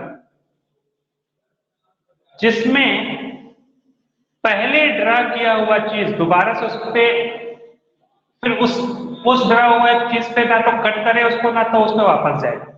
जैसे कि मतलब एग्जांपल, मान लीजिए हम यहां से पेन मार्कर लिए और कुछ भी ड्रॉ किए, या कुछ भी हमने ड्रॉ कर लिया रैंडम। इसमें आप देखे होंगे मेरी लाइन पहले की हुई लाइन को कट नहीं कर रही कहीं भी, और ना ही वापस आई है। ध्यान दीजिए, अब मान लीजिए हम ये ड्रा कर रहे हैं, अब ये ड्रा कर दिया मैंने। इसमें आप देखे होंगे कि यहां पर ये तो हम पहले ड्रॉ कर चुके थे, आगे बढ़ते बढ़ते हमने देखा कि वो जो पीछे ड्रॉ किए थे उसको कट कर दिया। तो ये जो है सिंपल कर्व नहीं होगा, और ऐसा कोई भी कर्व जो कि पहले ड्रॉ किए हुए चीजों को दोबारा टच ना करे, वो कहलाता है सिंपल कर्व। बात समझ में आ गई? सिंपल कर्व बताइए। Yes sir. Simple curve very simple, कि बस क्या करना है कि आपको ड्रॉ किया हुआ चीज पे दोबारा उसको कट नहीं करना है। जैसे ही कट कर दिए, इसका मतलब कि आप जो है सिंपल कर्व नहीं बनाए, कुछ और बनाए।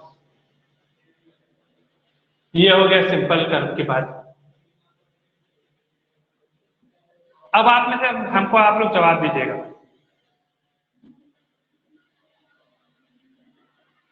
ये सिंपल कर्व है? नो सर नहीं है। नहीं। ये यस सर ये ठीक है, समझ गए आप लोग, समझ गए, बड़ी अच्छी बात है। सिंपल कर्व समझ में आ गया। दूसरा जो है उस क्लोज्ड कर्व किसको कहते हैं, वो समझिए। What is closed curve?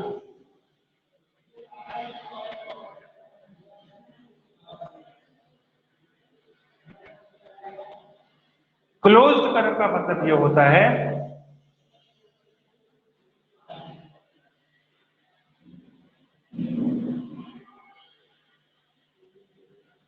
कि उसके अंदर का रीजन उसके बाउंड्री के अंदर, मतलब मान लीजिए हमने ऐसा कुछ बनाया, तो इसके बाउंड्री हम यहां से शुरू किए, यहां गए वहीं पे वापस चले आए, ठीक है, नहीं भी जाते तो कोई दिक्कत नहीं। लेकिन इसके अंदर जो भी चीज है ये इसी के बाउंड्री के अंदर है, इसके बाउंड्री के अंदर ही है, तो इसको कहेंगे क्लोज।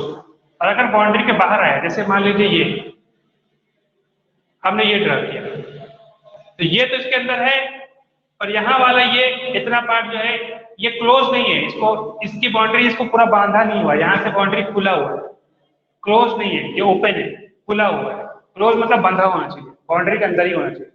तो ये पूरा एरिया जो है, ये पूरा इतना एरिया जो है ये खुला हुआ है, तो ये क्लोज नहीं है। आगे मेरी बात समझ में, क्लोज का मतलब सबको समझ में आया? वो क्षेत्र मतलब कि बिल्कुल क्लोज रहता क्लोज है, वो क्लोज कर्म में आता है। करना है, ठीक है, एकदम सही बताया। अच्छा अब जैसे मैं बोलूँ आपको, ये देखिए, ये एक कर्व बना दिया मैंने, ये कर्व क्लोज है या नहीं? सर नहीं है। कि कर्व क्लोज नहीं है, बिल्कुल सही है। ये कर्व सिंपल है या नहीं है? सर सिंपल है। सिंपल है। ये कर्व सिंपल है पर क्लोज नहीं है। आगे बात समझ में से देखो,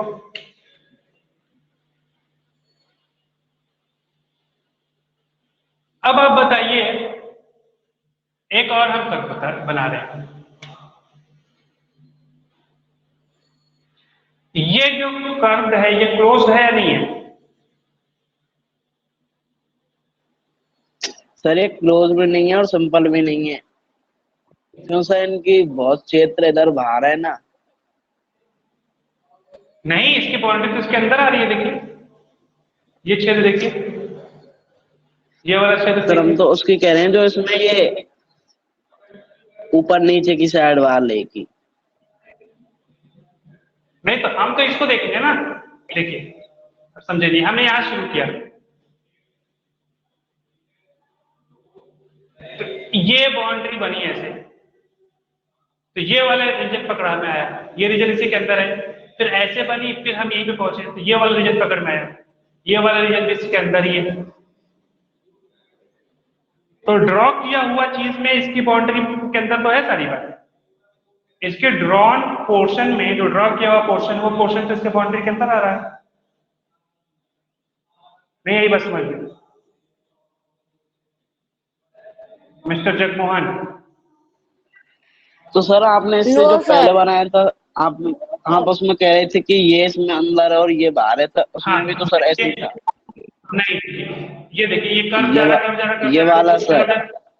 कर्व जा रहा, कर्व जा रहा, ये यहाँ तक का कर्व जो है, यहाँ तक के जो कर्व है, इसके अंदर जो रीजन क्लोज हुआ, ये क्लोज हुआ, वो तो इसके अंदर है, लेकिन इसके बाहर का जो रीजन आया वो क्लोज नहीं है। अगर जो ही हम इसको ऐसे इससे मिला देते तब खाली इतने ही रीजन आता, ये थोड़ी कि ये वाला रीजन हम देखेंगे। मेरी बात समझ में आ रही है? जैसे अगर आप ट्रायंगल बनाए तो बोले कि सर ये वाला रीजन जो है ये तो बाउंड्री के अंदर ही नहीं है, ये तो बाउंड्री के बाहर, ये तो एक्सटीरियर रीजन है, इंटीरियर रीजन, उस बाउंड्री को खिंचाव के अंदर वाला जो रीजन है वो उसके अंदर आना चाहिए। तो इस बाउंड्री के अंदर का जो रीजन है वो देखिए कैसे हम बाउंड्री फिर से ड्रा कर रहे हैं, देखिए ध्यान से, ये ड्रा किया मैंने, ये ड्रा किया और ये ड्रा किया, और यहां देखिए यहां तक पहुंचे तो बाउंड्री के अंदर का रीजन इतना आया, और ये सब जो है ये सब बाउंड्री के बाहर का रीजन है, ठीक है ना। फिर ये किए तो ये अपनी बाउंड्री है, इस बाउंड्री के अंदर का रीजन कितना है, इसके बाहर का रीजन से हमसे क्या मतलब, तो इंटीरियर रीजन जो है वो बाउंड्री के अंदर है, यहाँ तो इंटीरियर रीजन ही बाउंड्री के अंदर नहीं है, ये इंटीरियर है, ये देखिए बाउंड्री के अंदर के भाग है, लेकिन यही क्लोज नहीं है, यही खुला हुआ है, तो इसलिए ये क्लोज नहीं था, ये वाला तो क्लोज है। अभी समझ में आया कि नहीं मिस्टर जगमोहन? तो सर जैसे आपने ये फिगर बनाया है, ये जिसमें आप कह रहे हो ये बाउंड्री के अंदर है, तो सर ऐसे तो सर हाँ। इसमें भी आपने ये दो, इसमें क्लोज बताया है, इसमें ये थोड़ा सा बाउंड्री के अंदर भी है। हाँ, ये वाला तो बाउंड्री के अंदर है, चलिए ये तो मान रहे हैं, but what about this region, ये जो रीजन है ये बाउंड्री के अंदर कहाँ है, बाउंड्री टूट गई है, देखिए बाउंड्री टूट गई है, तार सर टूट ये गया। तो नहीं है, ये नहीं है, ये तो नहीं सही है। बात नहीं है ना, तो यही इसी पे तो कह रहे थे कि ये नहीं है। अगर तार टूट गया तब तो क्लोज नहीं है, अगर तार जुड़ा हुआ है तो क्लोज है। समझ में आई बात? Yes sir. मतलब कि सिंपल सा क्लोज का ये समझिए कि हम जहां से जिस पॉइंट से बनाना शुरू किए थे, घूम फिर के जैसे तैसे घूमे फिरे घूम फिर के हम फिर वहीं वापस आ गए, उसी पॉइंट पे वापस आ गए, तो इसका मतलब है कि वो क्लोज्ड है। और अगर नहीं आ पाए तो क्लोज नहीं, तो क्लोज नहीं है, ठीक है। तो क्लोज हुआ, हम यहाँ से शुरू किए थे और फिर वही वापस चले गए, क्लोज है। यस सर, आ गए समझ में। अब बताइए सिंपल है कि नहीं? No sir. सर ये सिंपल नहीं है, क्लोज्ड है। क्योंकि ये सिंपल नहीं है, क्यों? क्योंकि हमने ये पहले ड्रा कर लिया था, लेकिन हमको वापस फिर इसी पहले वाले ड्रा को कट करना पड़ा, तो इसलिए सिंपल नहीं है। इसलिए ठीक, सिंपल नहीं है।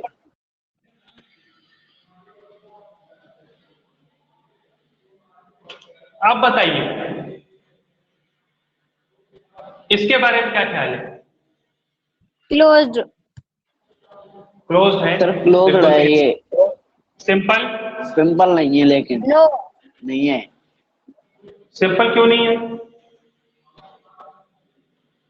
खुला सर थोड़ा क्योंकि ना ये है ये। सिंपल इसलिए नहीं है क्योंकि खुला भी नहीं है, और सर इसके पॉइंट क्या है, लाइन। यस सर, ये सिंपल है। ये सिंपल है, सिंपल है क्योंकि सर हमने लाइन नहीं काटी है। नहीं काटी है। वो तो हमने जहां से शुरू की थे हम वहां पे पहुंचे, वहां पहुंच सकते हैं, स्टार्टिंग पॉइंट पे जा सकते हैं, लेकिन पहले अगर मान लीजिए हम ऐसे कर दिए होते तब जो है ये ना तो क्लोज सिंपल नहीं होता, ना तो ना सिंपल होता। ना सिंपल होता, लेकिन अगर हम इसको यहां से मिला के ऐसे मिला देते तो ये क्लोज तो होता पर सिंपल नहीं होता। नहीं होता क्योंकि लाइन कट हो गई। यहाँ पे पुरानी वाली लाइन कट हो, ठीक है, लाइन पुरानी वाली लाइन नहीं कट होनी चाहिए, कट होनी चाहिए। तो ये सिंपल भी है, क्लोज भी। इसी तरीके से जितने भी आप फिगर जानते हैं ना, वो सब सिंपल भी होते हैं, क्लोज भी होते हैं। आप किस कौन से फिगर जानते हैं? स्क्वायर जानते हैं, स्क्वायर, स्क्वायर सिंपल भी होता है और क्लोज भी होता है। आप ट्रायंगल जानते हैं, ट्रायंगल देखिए सिंपल भी होता है और क्लोज भी होता है, दिख रहा है ना? आप सर्कल जानते हैं, देखिए यहां से शुरू किया और फिर उसी पॉइंट पे वापस आए तो क्लोज हो गया। ये क्लोज। बाउंड्री का क्लोज भी है, सिंपल भी है। तो आप जितने भी अभी तक जितने भी फिगर जानते होंगे वो सारे जो है सिंपल भी होते हैं और क्लोज भी होते हैं, ठीक है। अभी तक आपने ऐसे फिगरों के बारे में चर्चा नहीं की होगी या आपके में इतना क्वेश्चन नहीं आता होगा। कभी इस तरह के फिगर आए हैं कि इसको सॉल्व कीजिए, एंगल बताइए, हो सकता है भी हो, लेकिन ज्यादातर आप जो क्वेश्चन किए हैं वो क्लोज कर्व और सिंपल कर्व नीचे वाले ही आए हैं। तो क्लोज कर्व और सिंपल कर्व हमें उम्मीद है कि सर आप समझ गए। आ गए। अब वो फिगर जो क्लोज भी होता है, क्या क्या बोला मैंने? क्लोज भी हो, सिंपल भी हो, और साथ ही साथ जो कर्व उसमें ड्रा की जा रही है वो लाइन होनी चाहिए, लाइन के अलावा और कुछ ना हो। मतलब देखिए एक ऐसा भी तो हो सकता है, ये देखिए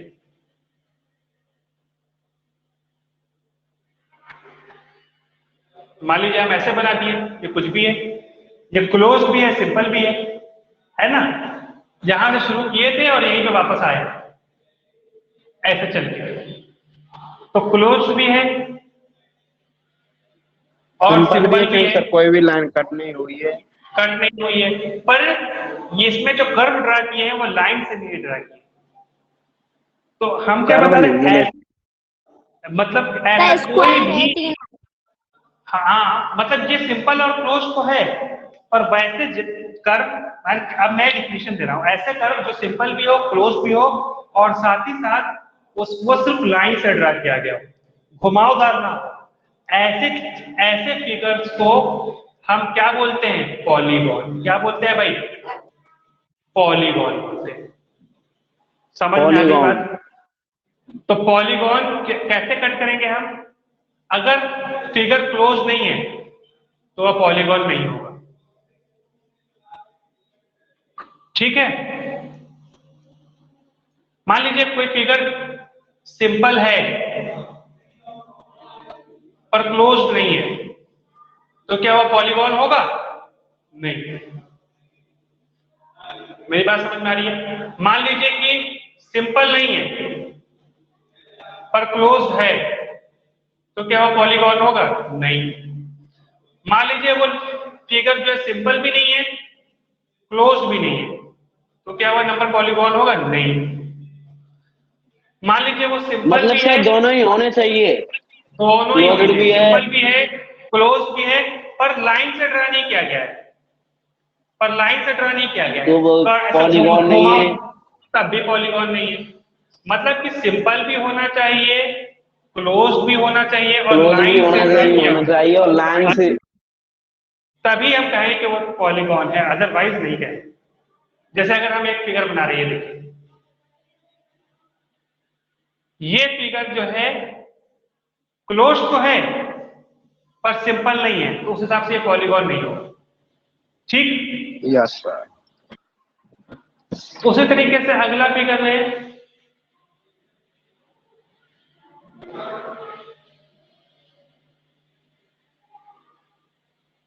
ये फिगर, ये सिंपल तो है पर क्लोज नहीं है, पॉलीगॉन नहीं होगा। अब ऐसा लेते हैं जो सिंपल भी हो, क्लोज भी हो, पर लाइन से ड्रा ना करें। ये देखिए, ये जो है सिंपल भी है, क्लोज भी है, पर ये लाइन से ड्रा नहीं किया गया है, ये घुमावदार है, कर्व है, तो ये भी पॉलीगॉन नहीं होगा। तो पॉलीगॉन किस तरह का नंबर, किस तरह का शेप होगा? कुछ ऐसा होगा, लाइन लाइन हो रहा होगा, लाइन भी हो रहा होगा, ऐसा कोई, सॉरी ये हम बना नहीं पाएंगे, लाइन है, सीधी लकीर है मान लीजिए, तो ये थोड़ा सा घुमावदार बन गया हमसे, ये सीधी लकीर है, ठीक है। तो इस तरह के जितने भी फिगर हैं ये पॉलीगॉन होंगे, और इसके अलावा किसी और तरह का फिगर हुआ, घुमावदार हुआ या क्लोज नहीं हुआ या सिंपल नहीं हुआ, तो हम कहेंगे कि वो जो है पॉलीगॉन नहीं है। हमें उम्मीद है कि पॉलीगॉन किसको कहते हैं ये आप लोग समझ गए होंगे। आई बात समझ में कि नहीं? सर बिल्कुल, जिसमें सर सिंपल भी हो, क्लोज्ड भी हो और लाइन से बना हुआ हो, वो पॉलीगॉन होता है। एकदम, एकदम सही, एकदम सही। अब हम आपसे पूछ रहे हैं पॉलीगॉन है या नहीं? ये पॉलीगॉन है या नहीं? सर है, क्योंकि सर बिल्कुल क्लोज्ड है। भी है, सिंपल भी है और लाइन से भी ये पॉलीगॉन है या नहीं है? है सर। इस पॉलीगॉन में कितने साइड्स हैं? 3 साइड है, 3 1 2 3। इसमें कितने साइड्स हैं? 4 4 साइड। उसी तरीके से अगर हम ऐसे बनाएं, ये पॉलीगॉन है या नहीं है? है है पॉलीगॉन। सर। कितने साइड? साइड कितने हैं भाई? 5 5। 5 ऐसे ही 6 साइड का, 7 साइड का, 8 साइड का, ऐसे से पॉलीगॉन होते 9 हैं, और उनका नाम दिया गया है, नाम दिया गया है। 3 साइड है तो उसको बोलेंगे ट्राइएंगल। 4 साइड का पॉलीगॉन है तो उसको बोलेंगे क्या भाई? क्वाड्रिलेटरल। क्वाड्रिलेटरल। क्वाड्रिलेटरल, जिसके बारे में हम इस चैप्टर में पढ़ेंगे। 5 है तो बोलेंगे पेंटागन। ठीक है, उसी तरीके से 6 है, मान लीजिए 6 का बना देते हैं, इसमें 6 साइड है, 1 2 3 4 5 6 साइड्स है, पॉलीगॉन भी है, तो 6 साइड का पॉलीगॉन को बोलते हैं हेक्सागन। क्या बोलते हैं भाई? हेक्सागन। ठीक है ना? उसी तरीके से 7 साइड के होंगे, हेप्टागोन।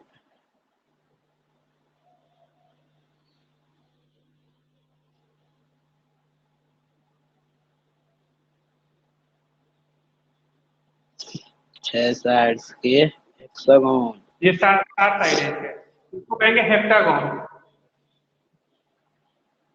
7 सारे साइड के नाम होंगे शेयर तो, कॉपी में लिखने। हाँ, ये आपके पेज नंबर 38, आप अपना बुक खोलिए, पेज नंबर 38। यस सर, मिल गया। मिल गया ना? लिखा हुआ है, एक टेबल बना हुआ है। अगर 3 साइड है तो ट्रायंगल, 4 साइड है तो क्वाड्रिलेटरल, 5 साइड है तो पेंटागन, 6 साइड है तो हेक्सागन, 7 साइड है तो हेप्टागन, अगर 8 साइड है तो ऑक्टागन, 9 है तो नोनागन, और 10 है तो डेकागन। और उसके बाद जानते हैं, उसके बाद जो है नाम नहीं है। ऐसे तो हम हर गिनती का नाम देने लगे तो कितना नाम देंगे? गिनती तो कभी खत्म ही नहीं होनी। 11 साइड का अलग नाम, 12 साइड हुए तो अलग नाम, 13 साइड हुए तो अलग नाम, 100 साइड हुए तो अलग नाम, 101 साइड हुए तो अलग नाम, ऐसे तो नाम ही देते रहेंगे हम। तो उसके बाद जो है 10 तक तो नाम दिए हैं, उसके बाद नाम नहीं दिए, उसके बाद क्या बोलेंगे? 11 साइड रहेगा तो बोलेंगे 11 गॉन, 12 साइड रहेगा तो क्या बोलेंगे? 12 गॉन। आ रही बात समझ में? 13 रहेगा तो बोलेंगे 13 गॉन। ठीक है, आगे समझ में बात? 10 तक का तो नाम है, उसके बाद जो है फिर हम ऐसे बोलने लग जाते हैं 11 gone, 12 gone, 13 gone, 14 gone, 15 gone. ठीक है ना? किसी को कोई कष्ट?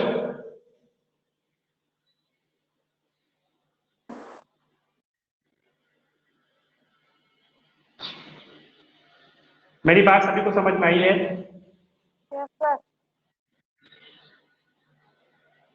तो ये पेज नंबर जो 38 में जो टेबल बनाया हुआ है, इसे आपको अपनी कॉपी में बना लेना है। अपनी कॉपी में एक बार बना लेंगे तो आपको याद रहेगा। ठीक है, याद से आज की डेट में ही ये काम कर लीजिएगा। पेज नंबर 38 में जो टेबल है, उस टेबल को आप बना लीजिएगा कि 3 साइड वाले पॉलीगॉन को क्या बोलते हैं, 4 साइड वाले पॉलीगॉन को क्या बोलते हैं, 5 साइड वाले को पेंटागॉन बोलते हैं, 6 साइड वाले को हेक्सागॉन बोलते हैं। कुछ तो अभी याद हो गया होगा। देखिए मेरे साथ बोलिए बिना बुक में। देखिए 3 साइड वाले को क्या बोलेंगे? ट्राइंगल। 4 साइड वाले पॉलीगॉन को क्या बोलेंगे? क्वाड्रिलेटरल। 5 साइड वाले को quadrilateral. 5 side, pentagon. 6 side pentagon. Hexagon. 7 side वाले को हेप्टागन। हेप्टागन। 8 साइड वाले को ऑक्टागन।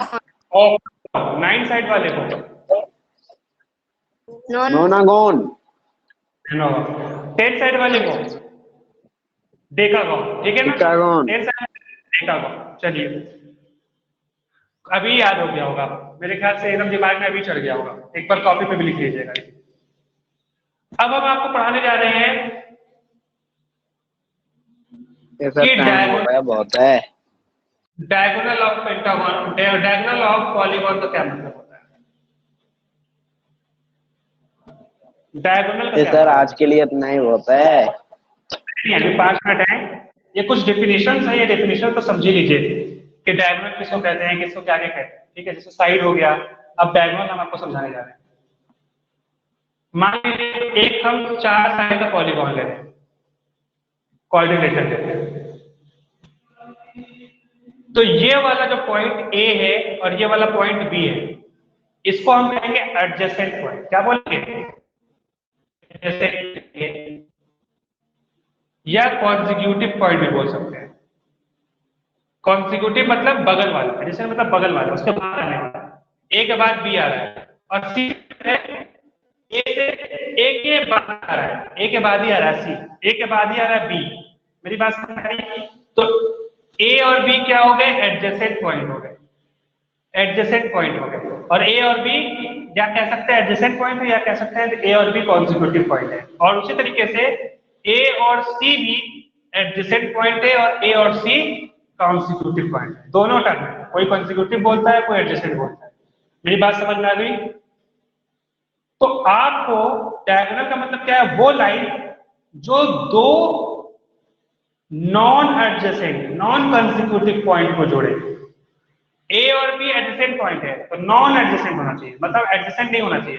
तो ए को बी के साथ नहीं जोड़ना क्योंकि ए और बी तो एडजेसेंट पॉइंट है, और ए को सी के साथ भी नहीं जोड़ना है क्योंकि ए और सी एडजेसेंट पॉइंट है। तो ए को किसके साथ जोड़ेंगे? बी के साथ जोड़ेंगे। तो ये जो लाइन बनेगी ये कहलाती है डायगोनल। डायगोनल क्या कहलाती है भाई?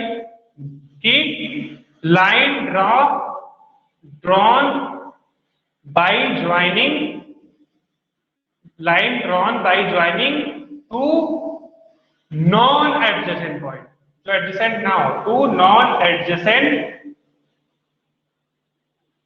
vertices, इसको vertices बोलते हैं। जैसे A एक वर्टिस है, B एक वर्टिसेस है ना? वर्टिसेस पता है ना? A B C D ये 4 वर्टिसेस हैं। क्वाड्रिलेटरल के 3 वर्टिसेस होते हैं, A B C। ये A B C इसके 3 वर्टिसेस हैं। इसको वर्टिसेस बोलते हैं, ठीक है ना। जहां पे जो पॉलीगॉन है वो कट हो जाता है, मतलब मुड़ जाता है, उसको वर्टिसेस बोलते हैं। तो जो नॉन एडजेसेंट वर्टिसेस है उनको मिला दिया जाए तो वही कहलाता है डायगोनल। उसी तरीके से डी है, यहाँ बी को हम डी के साथ नहीं मिला सकते क्योंकि एडजेसेंट है। बी के साथ नहीं कर सकते, एडजेसेंट है। बी और सी नॉन एडजेसेंट। सर बी को सी से तो मिला सकते हैं ना? हाँ मिला सकते हैं। तो कौन से मिले? ए डी एक डायगोनल है और बी सी एक डायगोनल है, इसके अलावा और कोई डायगोनल आप नहीं खींच पाएंगे। डी को बी के साथ कर सकते हैं, डी को सी के साथ नहीं कर सकते, डी को एक साथ कर सकते हैं जो कि हम खींच चुके हैं पहले। सी को एक साथ नहीं कर सकते, सी को डी के साथ नहीं कर सकते, सी को बी के साथ जोड़ेंगे और सी भी हम जोड़ चुके हैं पहले। मात्र इसके अलावा नहीं खींच पाएंगे क्वाड्रिलेटरल। मेरी बात समझ में आ गई सभी को? तो डायगोनल किसको कहते हैं, बात समझ में आई कि नहीं? यस सर, जो लाइंस दो एडजेसेंट वर्टेक्स को दो जोड़ देती है पॉलीगन्स, दो नॉन कंजुगेटिव। हाँ नॉन कंसेक्यूटिव, एकदम सही। उसी तरीके से अगर हम आपको कहें, मान लीजिए एक बना रहे हैं हम हेप्टागोन, बना के दिखाते हैं आपको।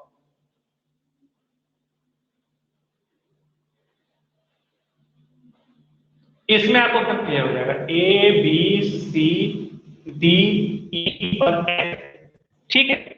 अब ए एडजेसेंट है बी, ए के लिए एडजेसेंट है, लेकिन ए सी एडजेसेंट नॉन एडजेसेंट है, अगल बगल का नहीं है। तो ए को सी के साथ मिला दिया तो एक डायगोनल हो गया ए सी। ए और डी मिला सकते हैं क्योंकि अगल बगल का नहीं है, तो ए को डी के साथ मिला सकते हैं। तो ए डी अलग हो गया और ए भी मिला सकते हैं, तो ये तीसरा डायगोनल हो गया ए सी एफ। मेरी बात समझ में आ गया? बी के साथ देखो, बी को सी के साथ नहीं, बी को ए के साथ नहीं, बी को डी के साथ कर सकते हैं, लेकिन बी को डी के साथ कर सकते हैं। यस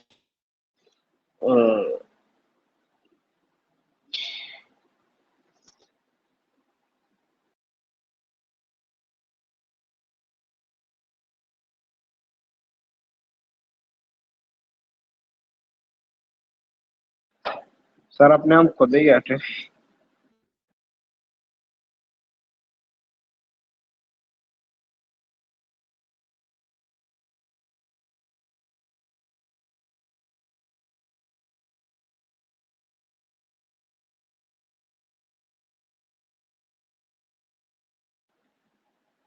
अब एग्जिस्ट कर लो सर, शायद हम मुश्किल आएंगे, टाइम हो गया।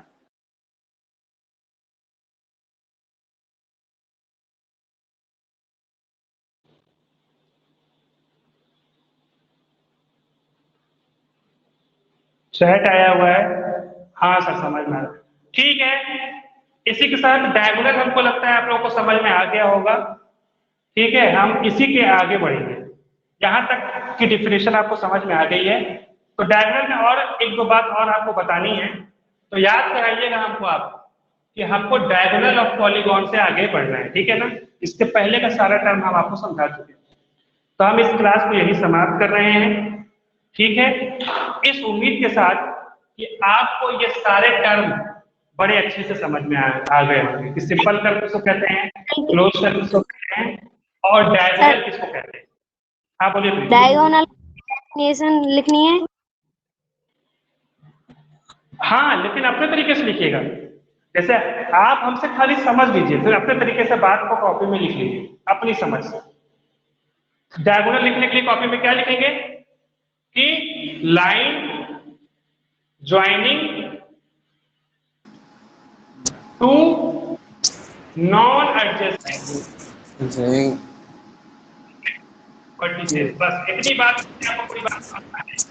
उसको डायगोनल कहते हैं, उसको डायगोनल कहते हैं, खत्म।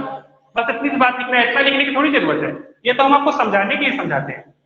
आपको लिखने की क्या जरूरत है, खाली इतनी कि line joining two non adjacent vertices, इतना लाइन पढ़ के आपको ये पूरा चीज अपने आप वीडियो आपके दिमाग में चल जाएगा कि नहीं, ये बात पूरी एकदम दिमाग में आ जाएगी ना, हाँ सर ऐसे से बताए थे। तो यही होना चाहिए कि देखिए लिखने का तरीका ये होता है ना, लिखा कम होना चाहिए और दिमाग में ज्यादा होना चाहिए। लड़के क्या करते हैं, बुद्धि में कम होता है और कॉपी में ज्यादा लिखा होता है।